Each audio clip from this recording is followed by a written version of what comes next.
આકાશવાણી અમદાવાદ વડોદરા પ્રાદેશિક સમાચાર મિત્તલ પટેલ વાંચે છે. સૌપ્રથમ મુખ્ય સમાચાર. રાજ્યની શાળાઓમાં ધોરણ 6 થી 12માં અભ્યાસ કરતા વિદ્યાર્થીઓને આગામી સત્રથી ભગવદ્ ગીતાના મૂલ્યોના પાઠ ભણાવાશે.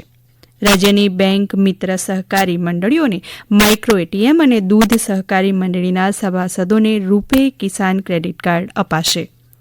પ્રધાનમંત્રી નરેન્દ્ર મોદી આગામી 10મી ફેબ્રુઆરીએ પ્રધાનમંત્રી આવાસ યોજના હેઠળ રાજ્યભરમાં નિર્માણ કરાયેલા 1 લાખથી વધુ આવાસોનું વર્ચ્યુઅલ માધ્યમથી ઈ લોકાર્પણ કરશે.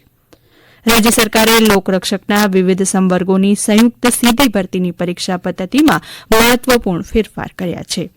અને હેમચંદ્રાચાર્ય યુનિવર્સિટીના વિદ્યાર્થી પ્રશાંત ચૌધરીએ south west zone inter university judo ચેમ્પિયનશીપમાં કાંસ્ય ચંદ્રક જીત્યો છે.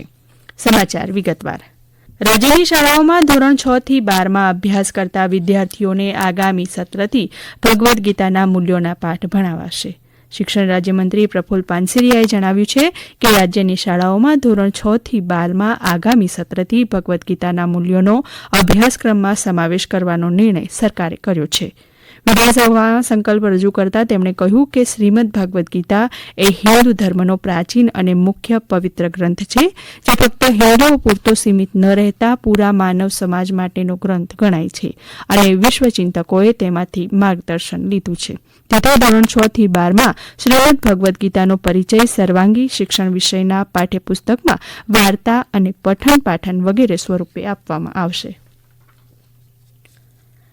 રાજ્યની બેંક મિત્ર સહકારી મંડળીઓને માઇક્રો એટીએમ અને દૂધ સહકારી મંડળીના સભાસદોને રૂપે કિસાન ક્રેડિટ કાર્ડ અપાશે. રાજ્યસભામાં સાંસદ પરિમલ નથવાણીએ પૂછેલા પ્રશ્નના જવાબમાં કેન્દ્રીય સહકારિતા મંત્રી અમિત શાહે જણાવ્યું કે પંચમહાલ અને બનાસકાંઠા જિલ્લામાં પાયલોટ પ્રોજેક્ટની સફળતા બાદ રાજ્યના તમામ જિલ્લાઓમાં બેંક મિત્ર સહકારી મંડળીઓને માઇક્રો એટીએમ આપવામાં અને દૂધ સહકારી મંડળીઓને ક્રેડિટ કાર્ડ આપવામાં આવશે. શ્રી શાહે આપેલી માહિતી મુજબ પંચમહાલ અને બનાસકાંઠામાં પાયલોટ પ્રોજેક્ટ અંતર્ગત 1723 માઇક્રો એટીએમ અને 1,23,685 રૂપે ક્રેડિટ કાર્ડની વહેંચણી કરાઈ હતી. હવે સમગ્ર રાજ્યમાં આ યોજના અમલી બનાવાશે. ઉલ્લેખનીય છે કે જિલ્લા અને રાજ્ય સહકારી બેંક, ડેરી અને ફિશરીઝ સહકારી મંડળીઓને વ્યવસાય કરવાની સરળતા, પારદર્શિતા અને નાણાકીય સમાવેશ સુનિશ્ચિત કરવા માટે ઘર આંગણે નાણાકીય સેવાઓ પૂરી પાડવા બેંક મિત્ર એટીએમ કાર્ડ તથા દૂધ સહકારી સભ્યોને જરૂરી નાણાં પૂરી પાડવા રૂપે ક્રેડિટ કાર્ડ આપે છે, જેથી તેમને નીચા વ્યાજદરે ધિરાણ આપી શકાય અને તેમને નાણાકીય વ્યવહાર માટે સક્ષમ બનાવી શકાય. આ સાથે શ્રી શાહે જણાવ્યું કે અર્બન કોઓપરેટિવ બેન્કોની હાઉસિંગ લોન મર્યાદા 30 લાખથી બમણી કરી 60 લાખ રૂપિયા અને ગ્રામ્ય સહકારી બેન્કોની મર્યાદા 2.5 ગણી વધારી 75 લાખ રૂપિયા કરાઈ છે. પ્રધાનમંત્રી નરેન્દ્ર મોદી આગામી 10મી ફેબ્રુઆરીએ પ્રધાનમંત્રી આવાસ યોજના હેઠળ રાજ્યભરમાં નિર્માણ કરાયેલા 1 લાખથી વધુ આવાસોનું વર્ચ્યુઅલ માધ્યમથી ઈ લોકાર્પણ કરશે. જેના ભાગરૂપે તમામ વિધાનસભાઓ અંતર્ગત ભાવનગર શહેર જિલ્લામાં 8 વિધાનસભાઓ બેઠકો ખાતે યોજાનાર આવાસોના ઈ લોકાર્પણ અને ઈ ગૃહ પ્રવેશના કાર્યક્રમ યોજાશે. આના સુચારુ આયોજન અર્થે જિલ્લા કલેક્ટર આર.કે. મહેતાના અધ્યક્ષસ્થાને સમીક્ષા બેઠક મળી હતી. ભાવનગરથી અમારા પ્રતિનિધિ સુરેશ ત્રિવેદી માહિતી આપે છે કે જિલ્લામાં મહુવા, તળાજા, ગારિયાધાર, પાલીતાણા વિધાનસભા વિસ્તારનો કાર્યક્રમ અનુક્રમે આ વિધાનસભાની એપીએમસી ખાતે, ભાવનગર ગ્રામ્ય વિધાનસભામાં સિત્સર સ્પોર્ટ્સ કોમ્પ્લેક્સ ખાતે અને ગઢડા વિધાનસભામાં એપીએમસી ધોળા જંકશન ખાતે તેમજ ભાવનગર શહેરની પૂર્વ વિધાનસભાનો કાર્યક્રમ તલસાણા ઝોનલ ઓફિસ ખાતે અને ભાવનગર પશ્ચિમ વિધાનસભાનો કાર્યક્રમ સ્વામિનારાયણ મંદિર ચિત્રા ખાતે યોજાશે.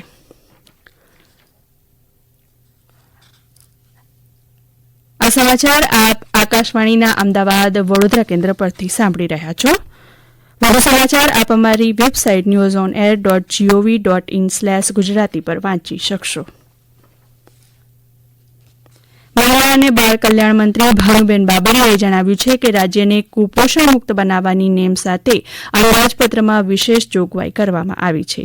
વિધાનસભામાં કુપોષણ અંગે પૂછાયેલા પ્રશ્નના જવાબમાં મંત્રીશ્રીએ જણાવ્યું હતું કે રાજ્યને કુપોષણમુક્ત બનાવવા માટે સરકાર સંકલ્પબદ્ધ છે. પ્રધાનમંત્રી નરેન્દ્ર મોદી દ્વારા અપાયેલા સૂત્ર હર ઘર પોષણને જન આંદોલનના ભાગરૂપે લઈ જવાશે. પોષણ અંગે સરકાર દ્વારા ચલાવવામાં આવતી યોજનાઓની માહિતી આપતા મંત્રીશ્રીએ જણાવ્યું હતું કે પૂરક પોષણ યોજના અંતર્ગત 3 થી 6 વર્ષના બાળકોને આંગણવાડીમાં ગરમ નાસ્તો અને ભોજન તથા બાળકો, કિશોરીઓ અને સગર્ભા ધાત્રી માતાઓને ટેક હોમ રાશન પૂરું પાડવા માટે 878 કરોડની જોગવાઈ કરવામાં આવી છે. આ ઉપરાંત પૂર્ણા યોજના હેઠળ કિશોરીઓને વિતરણ કરવામાં આવતા ટેક હોમ રાશન માટે 344 કરોડની જોગવાઈ કરાઈ છે. મુખ્યમંત્રી માતૃશક્તિ યોજના હેઠળ સગર્ભા અને ધાત્રી માતાને 1000 દિવસ સુધી પ્રતિમાસ પ્રતિ લાભાર્થી 2 કિલો ચણા, 1 કિલો તુવેરદાળ અને 1 લીટર ખાદ્યતેલ આપવામાં આવે છે. જેના માટે 322 કરોડની જોગવાઈ કરાઈ છે. પોષણ શોધા યોજના હેઠળ 106 આદિજાતિ ઘટકોમાં સગર્ભા અને ધાત્રી માતાઓને ગરમ ભોજન આપવા માટે 129 કરોડની જોગવાઈ કરાઈ છે.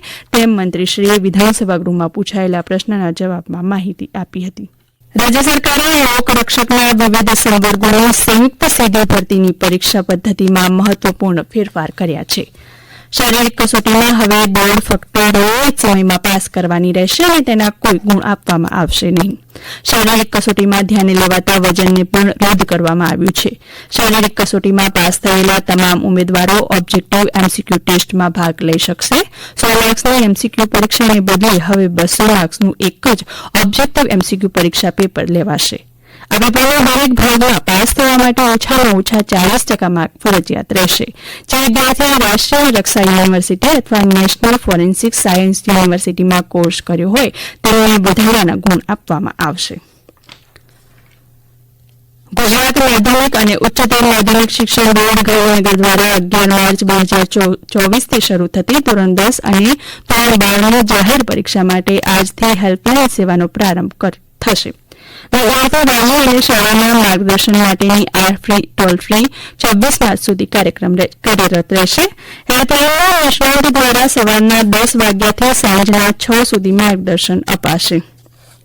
હેલ્પલાઇન નંબર છે 1800233550. યુનિવર્સિટીના વિદ્યાર્થી પ્રશાંત ચૌધરીએ south west zone inter university judo ચેમ્પિયનશીપમાં કાંસ્ય ચંદ્રક જીત્યો છે. અમૃતસર ખાતે યોજાયેલી આ સ્પર્ધામાં ચંદ્રક જીતીને Prashant all India inter university judo championship માટે ક્વોલિફાય થયા છે. અમારા પ્રતિનિધિ જણાવે છે કે પ્રશાંતે આ મેડલ જીતીને યુનિવર્સિટી અને રાજ્યના ગૌરવમાં વધારો કર્યો છે. મહાત્મા ગાંધીજીના જન્મસ્થળ કીર્તિ મંદિર ખાતે આવતા પ્રવાસીઓની સંખ્યામાં વધારો જોવા મળ્યો છે. પોરબંદરથી અમારા પ્રતિનિધિ મહેશ લુક્કા માહિતી આપે છે કે સામાન્ય દિવસો કરતાં હાલ 50% પ્રવાસીઓની સંખ્યામાં વધારો થયો છે. સામાન્ય દિવસોમાં સરેરાશ રોજના 300 થી 400 પ્રવાસીઓ મુલાકાતે આવતા હતા, જ્યારે હાલ સરેરાશ રોજના 800 થી 1000 જેટલા પ્રવાસીઓ કીર્તિ મંદિરની મુલાકાતે આવી રહ્યા છે. ઉલ્લેખનીય છે કે પ્રવાસીઓ ગાંધીજીના સ્થળની મુલાકાત લઈ રહ્યા છે. સાથોસાથ ગાંધીજીને લગતી ચીજોનું વેચાણ પણ ગાંધી હાટ ખાતે વધી રહ્યું છે.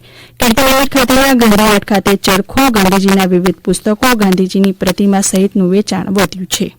ડાંગના આહવા ખાતે મહાલ કેમ્પ સાઇટ ખાતે ડાંગ નેચર ફેસ્ટનું આયોજન કરવામાં આવ્યું હતું. અમારા ડાંગના પ્રતિનિધિ મીરા શેખ જણાવે છે કે પ્રકૃતિનો અમૂલ્ય વારસો, તેના સંરક્ષણ અને સંવર્ધન, વનભરણ અને નિવાસ દ્વારા આનંદમય અને રસપ્રદ પ્રવૃત્તિઓથી સ્થાનિક શાળાઓ અને કોલેજોના વિદ્યાર્થીઓનું વનસૃષ્ટિ સાથે અર્થપૂર્ણ અને ઊંડું અનુસંધાન થાય એ હેતુથી કેમ્પ સાઇટ ખાતે 4 દિવસના 2 ભાગમાં શિબિરોનું આયોજન કરવામાં આવ્યું હતું, જેમાં નવસારી, ડાંગ અને તાપી જિલ્લાના શાળાના અને કોલેજના વિદ્યાર્થીઓએ ભાગ લીધો હતો.